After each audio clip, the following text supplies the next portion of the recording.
Chers téléspectateurs et téléspectatrices, Shalom. Bienvenue sur votre chaîne chrétienne Pactole TV, la chaîne qui vous apporte la bonne nouvelle du royaume. Pactole TV Abidjan démarre avec son premier numéro de l'émission La Parole Inspirée, présentée par votre humble servante Natacha Si.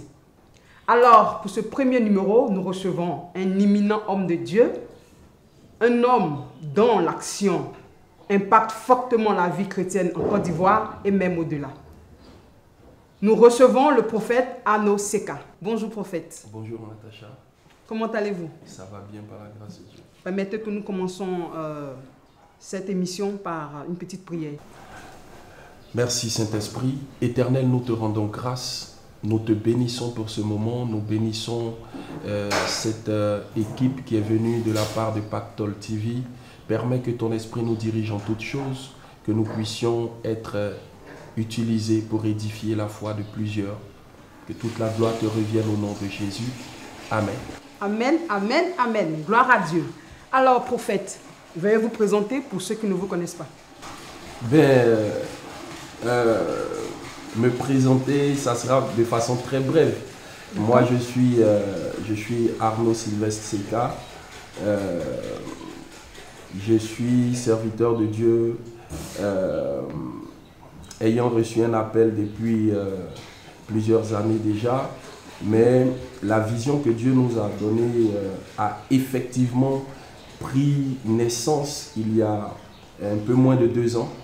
Voilà, la mission des Lumières de l'ambassade du Royaume de Christ, que nous avons commencé sous l'inspiration du Saint-Esprit, et par la grâce de Dieu, mon épouse et moi, la servante Alida, nous sommes en train de suivre le mouvement du Saint-Esprit pour mettre les choses vraiment en marche. Et par la grâce de Dieu, nous sommes déjà dans un bon élan.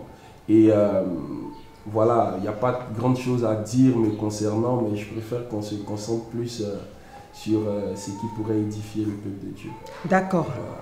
Alors, vous avez dit la mission, c'était la vision.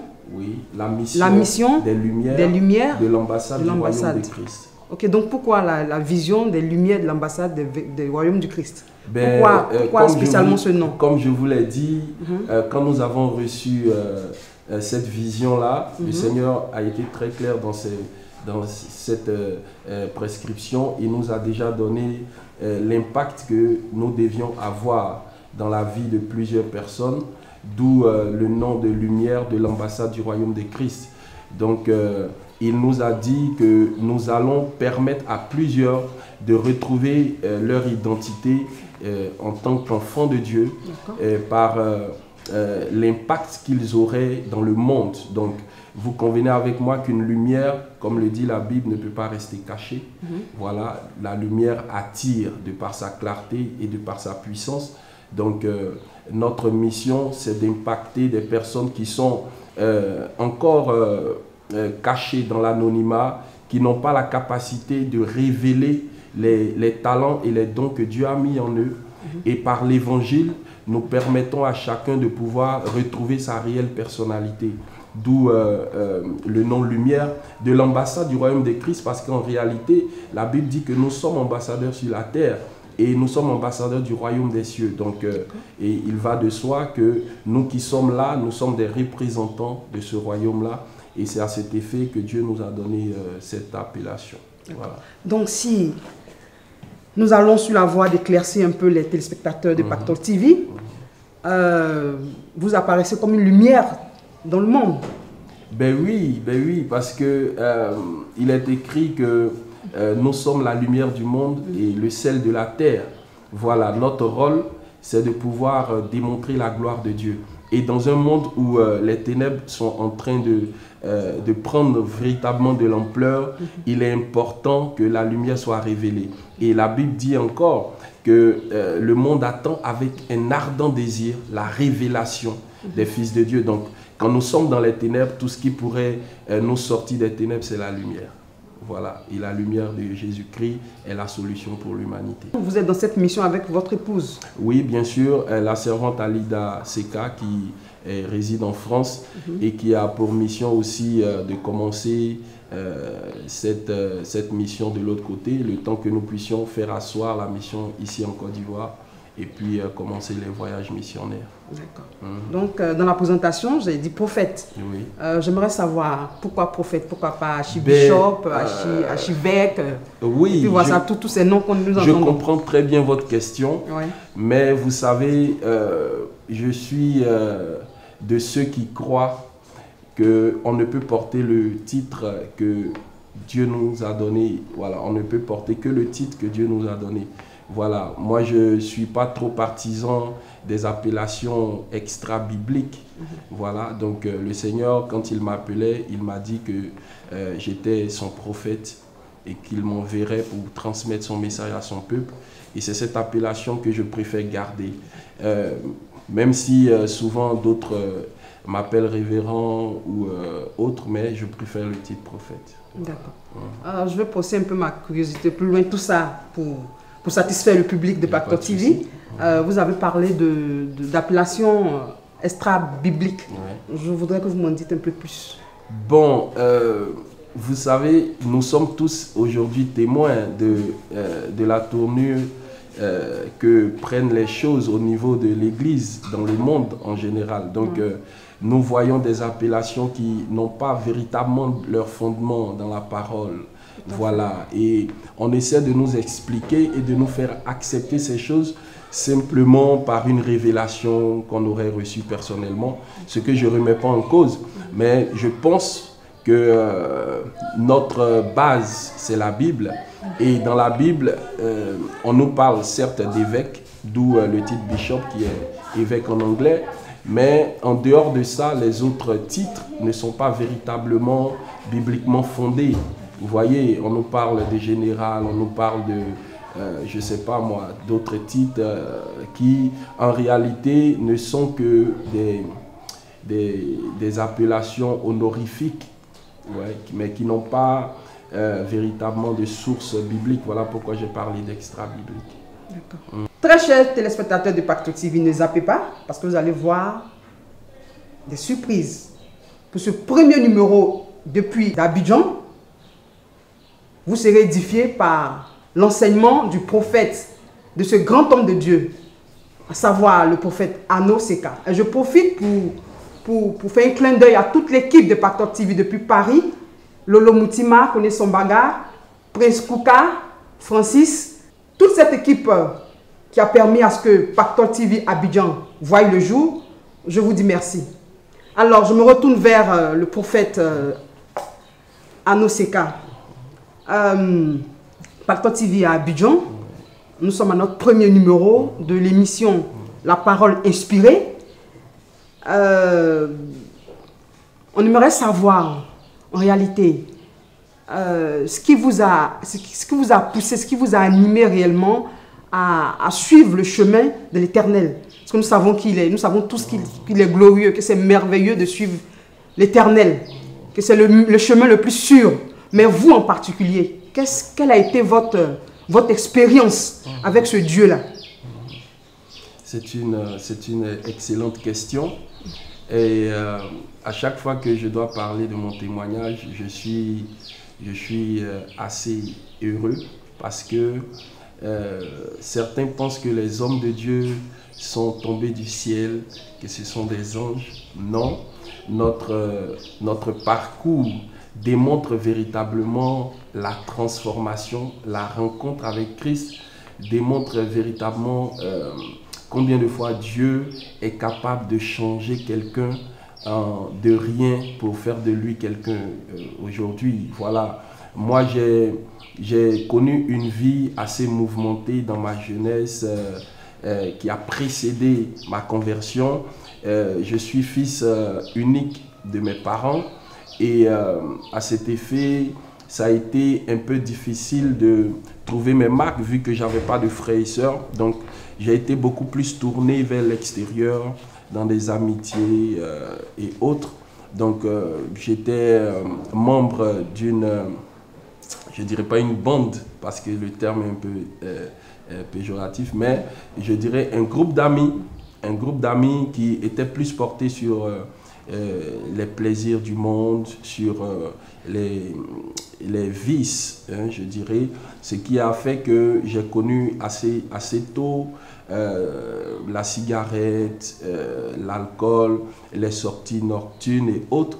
Et vu que je vivais dans le temps avec ma mère, mon père étant en voyage, donc par manque aussi de rigueur paternelle, il y a certaines choses dans lesquelles je me suis lancé et ça a été vraiment rapide.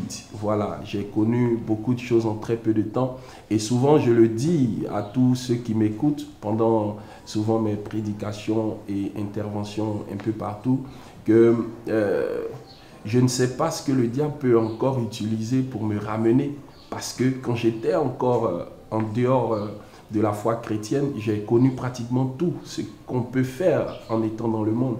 Donc, à un moment donné, ça a été difficile. Pourquoi? Parce que j'ai connu une période de maladie où j'avais un problème au foie et il y avait du pus dans mon foie. Et après le diagnostic du médecin, on a parlé d'abcès de foie. Et j'ai connu une période assez difficile parce que j'avais maigri et je souffrais énormément. Après avoir fait plusieurs tours à l'hôpital, on a finalement découvert ce que c'était que ce problème-là. Et un jour, ma mère et moi, nous sommes allés dans un centre hospitalier où le médecin a dit à ma mère que si elle ne venait pas avec moi aujourd'hui, certainement les jours à venir, je ne serai plus de ce monde. Donc, on m'a automatiquement fait une ponction au foie où on a retiré pratiquement 4 à 5 litres de pus de mon foie. Vous imaginez un peu. Wow. Le médecin m'a dit, mais c'est pas possible, tu es trop jeune pour avoir ce genre de choses. Fais attention à ta vie parce que la prochaine fois, c'est pas sûr que tu t'en sortes. Et c'était l'une des expériences assez difficiles. Mais vous savez, c'est vrai qu'après ça, j'ai commencé à me rétablir. J'ai voulu prendre conscience de moi-même pour ne plus retourner dans certaines choses. Mais ce n'est pas possible lorsqu'on n'a pas le Seigneur, lorsqu'on n'a pas l'aide du Saint-Esprit, lorsqu'on ne connaît pas la vérité, nos volontés personnelles sont vaines. Notre force de vouloir nous en sortir tout seul ne peut pas produire de résultats pendant longtemps. Donc, malgré mes efforts, j'ai arrêté de fumer pendant plus de 6 mois, j'ai arrêté de boire, tout ça, mais ça a repris puisque mes habitudes étaient encore les mêmes, mes fréquentations étaient pratiquement les mêmes. Donc, j'ai replongé dans ce milieu-là et les choses ont repris. Donc, cet épisode ne m'a pas vraiment enseigné. Voilà, ça n'a pas vraiment permis un changement. Et après ça, quelques années plus tard encore, lorsque j'étais à l'internat dans un lycée à l'intérieur du pays, j'ai eu une autre crise. Mais cette crise-là, elle était beaucoup plus grave dans le sens où c'était accompagné par un moment de délire. On pourrait dire une perte de contrôle de sa personne. Et les gens ont dit que c'était une sorte de paludisme qui agissait un peu dans la démence. Donc, depuis le lycée, j'ai commencé certaines manifestations et le directeur a fait appel à mes parents qui sont venus me chercher. Donc, quand ils m'ont ramené à Abidjan, j'étais à la maison un jour en train de manger et j'ai encore piqué la crise. Et là, c'était plus grave parce que j'ai perdu connaissance et autres.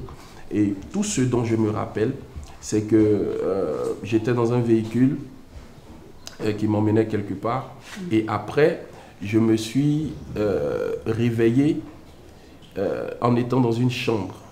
La chambre dans laquelle j'étais m'était inconnue parce que je ne savais pas comment je m'étais retrouvé là. Wow. Mais Dieu allait me faire vivre une expérience. Et j'ai vu un vieillard qui était à mon chevet et qui a commencé à me parler. Il me dit, voilà, on te donne des conseils, tu n'écoutes pas, tu fais ce que tu veux, mais c'est fini pour toi, hein, parce que là, tu ne vas pas t'en sortir. Ça, c'était dans le centre hospitalier? Oui, non, ce n'était pas un centre hospitalier. C'est après que j'ai su que c'était chez l'un de mes grands-oncles. Ah oui, puisque vous avez perdu connaissance. Voilà, j'avais perdu connaissance, je ne savais pas au départ. D'accord. Et c'est après que je me suis rendu compte de l'endroit où j'étais. Mais à ce moment précis où je vivais cette expérience-là, je ne savais pas où j'étais. Voilà, donc le vieillard était en train de me sermonner et autres, et je pleurais. Couché sur mon lit, je me disais non, s'il vous plaît, donnez-moi une autre chance parce que je ne veux pas partir maintenant, etc. Et quand j'ai regardé à côté, j'ai vu 3 vieilles dames qui étaient assises là, qui étaient sur le lit à côté de moi et qui disaient non, c'est pas possible, on ne peut pas te laisser encore parce qu'on t'a déjà laissé une chance, tu n'as pas suivi, donc cette fois-ci on est venu te chercher. Et le vieillard a essayé de plaider en ma faveur. À cette époque-là, je n'étais pas converti, je ne savais pas ce que c'était. C'est après que Dieu va me dire que, voilà, il a bien voulu me redonner une seconde chance. Mais à cette époque-là, je ne savais pas ce que c'était. Pour moi, c'était réel en fait. Parce que je voyais des gens devant moi qui parlaient avec moi et tout ça. Et j'étais dans un état vraiment lamentable. Je pleurais, je demandais pardon, tout ça. Et le vieillard a pu convaincre les dames qui étaient assises et elles ont dit ok, on te laisse encore une dernière chance. Et c'est comme ça que cette expérience s'est arrêtée. Mais après ça, il y a mon père et ma mère qui sont rentrés dans la chambre et qui ont essayé de voir comment j'allais et autres. Et mon grand-oncle m'avait fait une perfusion parce que lui, il était agrégé en médecine. Donc c'est lui qui a fait les soins. Et voilà, et je me suis porté mieux quand je suis sorti de là. Après ça, j'ai commencé à vivre certaines expériences souvent que je ne comprenais pas. Souvent la nuit, il y a une voix qui me disait de sortir. Je sortais de la maison et je voyais des personnes avec qui je parlais et autres. C'était des expériences vraiment surnaturelles. Et j'avais pris un cahier dans lequel je notais beaucoup de choses que je recevais. Qui avait un rapport avec la parole de Dieu. Donc à ce moment-là, je n'avais pas vraiment connaissance de la vie en Christ en réalité. Parce qu'au préalable, quand j'étais encore jeune, j'ai fait la catéchèse, j'allais à l'église catholique, je devais même me faire baptiser, mais j'ai arrêté l'année précédant mon baptême. Donc je ne savais pas vraiment ce que c'était, mais dans ce laps de temps-là, j'ai commencé à vivre ces expériences. Du surnaturel. Où une fois, je me rappelle que j'étais sorti, pendant que ma mère dormait, j'étais sorti, j'ai ouvert la porte, je suis sorti, je marchais tout seul dans la rue et j'ai vu un monsieur qui est venu vers moi et qui a commencé à parler avec moi. Il m'a dit beaucoup de choses concernant la vie, comment est-ce que je devais me comporter et autres, etc. Donc c'est comme ça des expériences que j'ai vécues pendant un moment et après ça s'est arrêté. Et je ne me suis pas converti tout de suite. Parce qu'après ça encore, il y a eu encore un épisode de ma vie où j'avais décidé de faire la musique. Je me rappelle bien où j'avais décidé de faire la musique. Oui. Et à cette époque-là, je me débrouillais pas mal dans le rap. Donc j'avais décidé de faire la musique avec un ami et autres. On avait composé des chansons. Mon chien voulait vraiment aller en studio. Et on est même allé en studio. On a enregistré une chanson déjà de l'album. Et l'arrangeur devait aller en mission au Bénin, je crois, à Pocho Strong. Il se reconnaîtra s'il regarde la vidéo. Il devait aller en mission et il nous a dit, bon, on va continuer à son retour. Voilà, et donc on a arrêté l'enregistrement. J'étais à la fac à cette époque-là, donc l'ami avec lequel j'avais fait le groupe était un ami aussi de la fac. Il s'appelle Jason. Donc on a décidé d'attendre son retour. Et c'est dans ce laps de temps-là que j'ai vécu ma conversion. Parce que pendant les fêtes de fin d'année, je suis sorti comme d'habitude, m'amuser, mon chien et tout. Et je suis rentré le 1er janvier, tout fatigué, j'ai dormi. Quand je me suis réveillé le lendemain, j'ai entendu la voix du Seigneur qui m'a dit « Maintenant, il faut que tu te donnes à moi. » Et je le dis qui veut l'entendre, je ne me suis pas converti parce que quelqu'un m'a annoncé l'évangile. C'est Christ lui-même qui s'est révélé à moi. Et quand je me suis levé de mon lit ce jour-là, je suis allé, j'ai dit à ma mère, maman, tu m'accompagnes, je vais à l'église. J'ai envie de donner ma vie au Seigneur. Et ma mère qui était toute pressée parce que quand je vivais cette vie-là, c'était vraiment difficile pour elle et mon père de savoir que leur fille sortait. Je pouvais faire des semaines dehors. Là, voilà, ma plus grande fugue a été d'1 mois, quelques jours, où mes parents m'ont même cherché à la morgue, dans les hôpitaux et autres. Mais je menais cette vie-là. Donc, pour elle, c'était une occasion à ne pas manquer. Voilà. Et c'est grâce à ces prières aussi, voilà pourquoi je bénis toujours Dieu pour la vie de mon père et de ma mère, qui sont véritablement des personnes qui croient en Dieu. Voilà, et qui ont fait tout pour que je rencontre le Seigneur parce qu'ils savaient que c'était seulement là que je pouvais changer de vie. Et quand je suis parti, à l'époque, c'était une église Pentecôte dirigée par un homme de Dieu, Papa Cablan, qui est décédé maintenant, il y a quelques années. Et c'est chez lui que j'ai donné ma vie à Dieu, il a décidé de me suivre, donc c'était un camp de prière. Et là, j'ai passé un moment là de retraite spirituelle où j'ai vraiment ouvert mon cœur à l'évangile et le Seigneur m'a transformé totalement. Donc voilà un peu, pour ne pas sauter d'étape, tout mon parcours en fait pour rencontrer le Seigneur. Et après ça, je ne savais pas que j'avais un appel, mais j'avais une soif de Dieu. Et pour ceux qui m'ont connu à cette époque, il y a eu un changement radical. C'est pour ça que je dis aux gens qu'on peut être chrétien sans être converti, parce que le chrétien, c'est celui qui fait comme Christ. Donc on peut faire semblant d'être comme lui, alors qu'en réalité, on ne l'est pas. Et l'appellation de chrétien nous a été donnée par des païens. Voilà, à Antioche, où les gens ont vu des personnes qui se comportaient comme Jésus et ils ont dit voici des petits Christ. Donc c'est une appellation qui est simplement par l'image. Mais Christ a dit faites des nations mes disciples. Donc le véritable converti, c'est celui qui est un disciple du Seigneur. Donc notre relation entre le Seigneur et moi s'est développée assez rapidement. Et de là où j'étais, à cause de ma soif de Dieu, j'ai rapidement expérimenté beaucoup de choses. Et c'est là que j'ai commencé à être mis un peu au devant de la scène pour diriger la jeunesse de cette église Pentecôte. On a été très actifs auprès du pasteur à l'époque. Et il m'a même, c'est lui qui m'a permis de tenir la chair pour la première fois, donner un message devant un peuple, prier pour des malades parce que c'était un camp de prière, etc.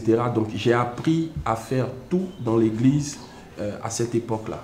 Donc voilà, et c'est cette époque qui a précédé mon appel parce que c'est après que je suis parti de là que j'ai reçu mon appel. C'est merveilleux. Moi-même, je suis sous l'émotion par votre histoire. Elle est très belle comme histoire. Mais j'aimerais vous poser une autre question, s'il vous plaît, si ça ne vous dérange pas. Sur l'appellation encore, je reviens de votre ministère. Je sais que l'Esprit Saint de Dieu, c'est la lumière. L'Esprit Saint éclaire. Donc, si l'Esprit Saint éclaire, il est clair que la lumière, c'est ce qui illumine.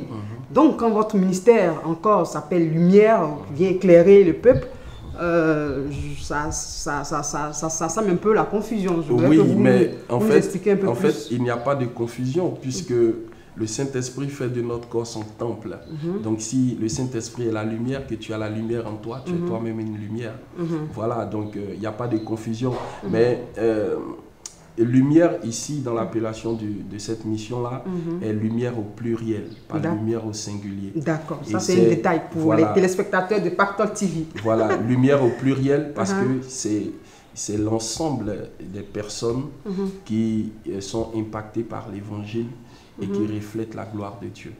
Donc c'est plusieurs lumières qui sont rassemblées dans l'ambassade du royaume de Christ. D'accord. Voilà. Donc comme on l'annonçait tout début, notre émission c'est la parole inspirée. Donc vous allez partager avec les téléspectateurs de Pactol TV une parole. Oui, il n'y a pas de souci. Nous sommes appelés au ministère prophétique et le prophétique est une parole inspirée. Donc, je pense que l'émission porte déjà le titre de prophète. Amen. Voilà. Gloire à Dieu. Une parole inspirée par Dieu. Et moi, aujourd'hui, ce que je voulais partager un peu avec le peuple de Dieu qui nous regarde, avec tous ceux qui sont des téléspectateurs de Pactole TV, c'est un message assez spécial. Voilà. Et je le dis souvent à des personnes qui me suivent, que en réalité, notre raison d'être sur la terre, ce n'est pas de réaliser nos désirs personnels. Notre raison d'être sur la terre, c'est l'accomplissement d'une mission pour Dieu. Parce que c'est lui qui nous envoie. Vous comprenez? Voilà pourquoi je bénis Dieu pour la vie de Papa Lolo Mutima, parce que j'ai suivi un peu son parcours, un homme chevronné dans les affaires qui, à un moment donné, a fait une expérience personnelle avec le Seigneur et il a commencé à tendre vers tout ce qui pourrait présenter Christ, vous voyez. Et c'est quelqu'un qui était très actif dans le milieu mondain, le milieu des artistes et autres. Et aujourd'hui, il est plus porté sur comment apporter la bonne nouvelle, vous voyez. Donc il y a un parcours. Il a passé un temps pour chercher à réaliser ses besoins personnels, ses projets personnels. Mais après, il s'est rendu compte qu'il fallait qu'il accomplisse une mission pour Dieu. Donc moi, aujourd'hui, ce que je pouvais partager avec le peuple de Dieu, c'est quelle est notre mission sur la terre. Voilà, notre raison d'être sur la terre, c'est quoi? Et dans le livre de Jean, le chapitre 15, le verset 16, la Bible nous dit ce n'est pas vous qui m'avez choisi, mais c'est moi qui vous ai choisi. Je vous ai établi afin que vous alliez, que vous portiez du fruit, que votre fruit demeure, afin que tout ce que vous demanderez en mon nom, je vous le donne. Quand je lis ce passage, je comprends donc que toute personne déjà qui vient sur la terre a été choisie par Dieu. Toute personne qui rencontre Christ a été choisie par Dieu. Et certains pensent que c'est par leur propre volonté qu'ils se sont donnés au Seigneur, mais en réalité, c'est Dieu qui appelle. Et si lui n'appelle, personne ne peut appeler. Amen. Mais quand il appelle, il nous établit. Et l'établissement est un package dans lequel Dieu met les dons spirituels, la connaissance, il remplit la puissance et il dépose une autorité. Donc quand on établit quelqu'un, on lui donne une certaine autorité, un pouvoir. Et quand il finit de nous établir, c'est qu'il prend un laps de temps parce qu'il faut une formation, il faut un brisement, il faut laisser notre personne, notre ego, et laisser Dieu prendre forme en nous. Vous voyez? Et c'est tout ça qui peut en réalité nous permettre de connaître l'établissement en Christ. Et quand nous sommes établis par Christ, nous allons maintenant pour accomplir une mission. Et la mission pour laquelle Dieu nous envoie, c'est pour gagner des âmes. Voilà pourquoi il dit porter du fruit qui demeure. C'est-à-dire amener les gens à la conversion et au changement de vie. Et quand nous faisons cela pour Dieu, Dieu peut maintenant se tourner vers nos besoins personnels. Amen. Donc nos besoins personnels ne viennent pas avant la mission de Dieu. Nos besoins personnels viennent après. Donc nous devons savoir que notre mission sur la terre, c'est de faire d'abord ce qui est de l'intérêt de Dieu. Et après, Dieu se charge de nos intérêts. Voilà, donc, étant sur la terre, moi je le dis souvent aux gens aussi qui pensent que servir Dieu, c'est avoir échoué dans la vie. Parce qu'on n'a plus rien à prouver, on n'a plus rien à gagner, on se donne au Seigneur pour le servir. Non, moi personnellement, j'ai une maîtrise en droit privé. J'ai fait la fac, j'ai eu mon diplôme, mais je suis serviteur de Dieu. Et ma connaissance juridique sert aussi dans mon service de Dieu. Vous voyez? Donc, c'est pas que nous n'avons pas eu mieux ailleurs, mais c'est parce que nous avons décidé de nous soumettre à la puissante main de Dieu et vivre dans son obéissance. Voilà, donc nous ne sommes pas au mauvais endroit, nous avons fait le bon choix. Donc aujourd'hui, nous avons laissé notre volonté de nous réaliser personnellement pour venir accomplir la mission de Dieu. Et en le faisant, Dieu prend soin de nous. Et moi je le dis, j'ai des amis de ma génération à la faculté qui sont des magistrats, il y a certains qui sont des directeurs d'entreprises publiques, bien qu'ils aient des moyens financiers et matériels conséquents, mais avec la grâce que Dieu m'a faite, je peux aujourd'hui prier pour eux, je peux les diriger par la pensée du Saint-Esprit. Donc, cherchez premièrement le royaume des cieux et sa justice, et tout vous sera donné par-dessus. Voici ce que je veux que chacun retienne. Merci, prophète. Moi, personnellement, j'ai été édifié. Nous sommes très heureux d'avoir fait votre connaissance et on espère vous revoir dans un bref délai.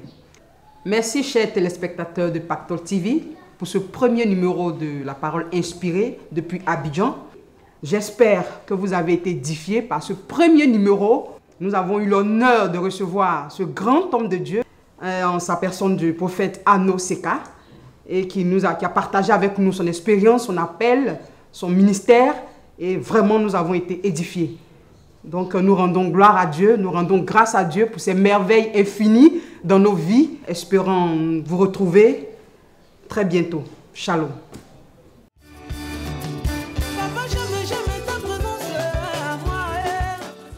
Je suis le frère Innocent Lolo Moutima, le visionnaire de Pactol TV. Dans sa quête de faire briller la lumière et la vérité de notre Seigneur Jésus-Christ dans le monde entier, Pactol TV est désormais implanté à Abidjan, en Côte d'Ivoire. Vous habitez en Côte d'Ivoire ou dans la sous-région et vous voulez que votre message soit entendu, que votre ministère soit connu et aussi pour la promotion de vos œuvres, contactez Pactol TV à Abidjan, à Angré, 8e tranche. La chaîne Pactol TV est visible sur les bouquets Orao Télécom et sur notre site internet www.pactoltv.com et bientôt sur TNT Sat Africa, Free, Orange, Bouygues Télécom. Pour la gloire de notre Seigneur. Pactol TV, la chaîne chrétienne de la différence, est incontournable du moment. Votre partenaire spirituel de confiance. Tellement Seigneur, Saint-Esprit, j'aime ta présence dans ma vie, j'aime ton onction sur moi, tu inclines ma tête et ma coupe déborde.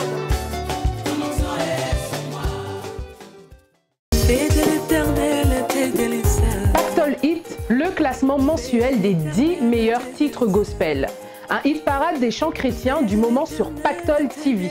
Dans l'idée d'infuser une saine émulation au sein du gospel, Pactol Hit se veut être la vitrine de la louange. Toute louange est bonne à entendre.